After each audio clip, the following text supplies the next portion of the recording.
Ben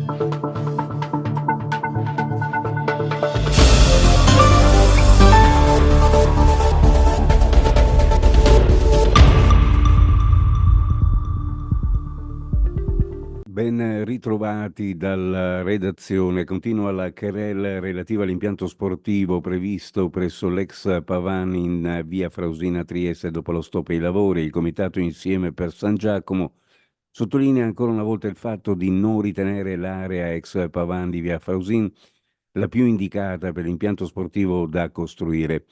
Proponiamo come alternativa di edificare l'impianto su parte dell'attuale parcheggio di Piazzale delle Puglie.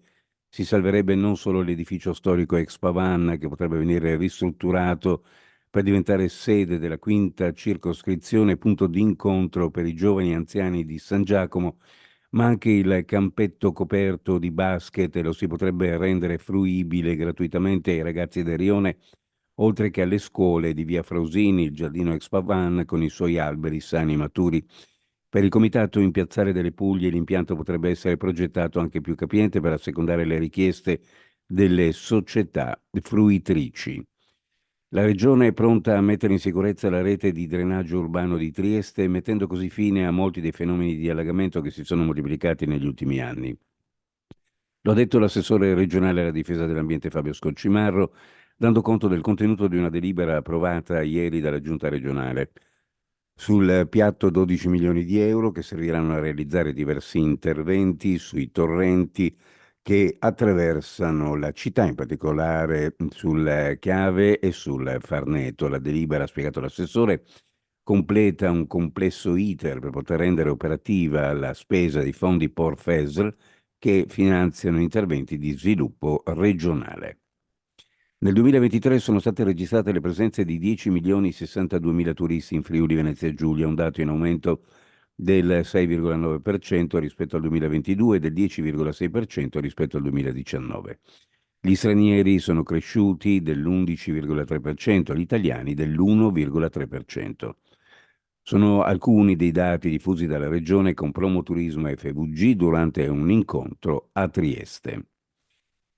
Abbiamo deciso di dare il via già con il fine settimana di Pasqua alla nuova stagione del Passo Barca Lignano Bibbione, visto il grande successo che sta riscontrando questo servizio alternativo al trasporto su gomma gestito da TPL. Basti pensare che lo scorso anno è stato raggiunto il traguardo dei 120.000 passeggeri, mentre sono più di 100.000 le biciclette trasportate nel quadriennio 2020-2023. Questo significa che il Passo Barca è anche un fondamentale supporto per promuovere la viabilità ciclabile nel territorio e in quello del vicino Veneto.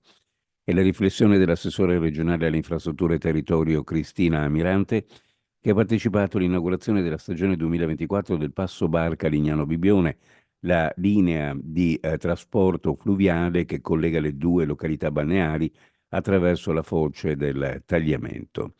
Numerose le autorità civili e militari presenti al taglio del nastro svoltasi presso il pontile di attracco di Lignano Riviera. Uno sguardo alle previsioni meteorologiche: oggi cielo da sereno poco nuvoloso su pianura e costa, variabile sulla zona montana.